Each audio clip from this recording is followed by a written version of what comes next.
ಅಂತಾರಾಷ್ಟ್ರೀಯ ಯೋಗ ದಿನಾಚರಣೆಯ ಅಂಗವಾಗಿ ಶ್ವಾಸಯೋಗ ಸಂಸ್ಥೆ ಹಾಗೂ ಸಂತೋಷ್ ಲಾಡ್ ಫೌಂಡೇಶನ್ ಸಹಯೋಗದಲ್ಲಿ ಶ್ವಾಸಗುರು ಶ್ರೀ ವಚನಾನಂದ ಸ್ವಾಮೀಜಿಯವರ ದಿವ್ಯ ಸಾನ್ನಿಧ್ಯದಲ್ಲಿ ಯೋಗರತ್ನ ಪ್ರಶಸ್ತಿ ಪ್ರದಾನ ಸಮಾರಂಭ ಹಮ್ಮಿಕೊಳ್ಳಲಾಗಿತ್ತು.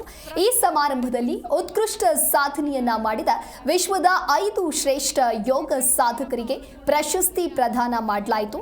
ಜೊತೆಗೆ ಟಿವಿ ಮಾಧ್ಯಮದ ಸುದ್ದಿ ನಿರೂಪಕರಿಗೆ, ಸಾಮಾಜಿಕ ಜಾಲತಾಣದಲ್ಲಿ ಯೋಗ ಹಾಗೂ ಫಿಟ್ನೆಸ್ ಕುರಿತು ಅರಿವು ಮೂಡಿಸುವ ಇನ್ಫ್ಲುಯೆನ್ಸರ್ಗಳಿಗೆ ಗೌರವ ಸನ್ಮಾನವನ್ನು ಹಮ್ಮಿಕೊಳ್ಳಲಾಗಿತ್ತು. ಈ ಸಮಾರಂಭದಲ್ಲಿ ನಮ್ಮ ಜಿ ಕನ್ನಡ ನ್ಯೂಸ್ನ ಖ್ಯಾತ ನಿರೂಪಕಿ ದಿವ್ಯಶ್ರೀ ಅವರಿಗೆ ಪ್ರಶಸ್ತಿ ನೀಡಿ ಗೌರವಿಸಲಾಗಿದೆ. ಇನ್ನು ಈ ಕಾರ್ಯಕ್ರಮದಲ್ಲಿ ಇಂದಿನ ಸಚಿವ ಕೆಜೆ ಜಾರ್ಜ್, ಮಾಜಿ ಮುಖ್ಯಮಂತ್ರಿಗಳಾದ ಬಸವರಾಜ ಬೊಮ್ಮಾಯಿ, ಸಚಿವ ಮುರುಗೇಶ್ ನಿರಾಣಿ ಉಪಸ್ಥಿತರಿದ್ದರು.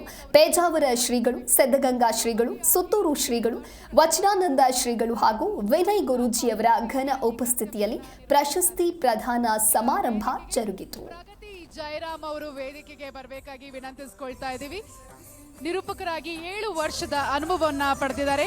ಪ್ರಸ್ತುತ ಏಷ್ಯನೆಟ್ ಸುವರ್ಣ ನ್ಯೂಸ್ ಚಾನೆಲ್ನಲ್ಲಿ ಕರ್ತವ್ಯವನ್ನ ನಿರ್ವಹಿಸ್ತಾ ಇದ್ದಾರೆ. ಅವಿನಾಶ್ ಯುವನ್ ಅವರನ್ನ ವೇದಿಕೆಗೆ ನಿರೂಪಕರಾಗಿ 7 ವರ್ಷಗಳ ಅನುಭವ, ಪ್ರಸ್ತುತ TV9 ಸುದ್ದಿ ವಾಹಿನಿಯಲ್ಲಿ ಕರ್ತವ್ಯವನ್ನ ನಿರ್ವಹಿಸ್ತಾ ಇದ್ದಾರೆ. ಪ್ರಣುತ್ ಆರ್ ಗಾಣಿಗ ಅವರು ವೇದಿಕೆಗೆ ಬರಬೇಕು. ನಿರೂಪಕರಾಗಿ 5 ವರ್ಷಗಳ ಅನುಭವವನ್ನ ಪಡೆದ, ಪ್ರಸ್ತುತ ಪವರ್ ಟಿವಿಯಲ್ಲಿ ಕರ್ತವ್ಯವನ್ನ ನಿರ್ವಹಿಸ್ತಾ ಇದ್ದಾರೆ.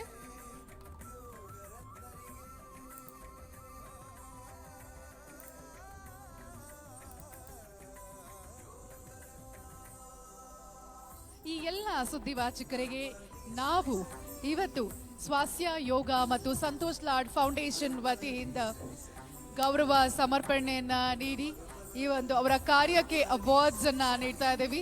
ಇದೆಲ್ಲ ಸ್ಪೆಷಲ್ ಅವಾರ್ಡ್ಸ್ ಹಾಗೂ ಎಲ್ಲರಿಗೂ ಕೂಡ ಅಭಿನಂದನೆಗಳನ್ನ ಸಲ್ಲಿಸ್ತಾ ಇದ್ದೀವಿ.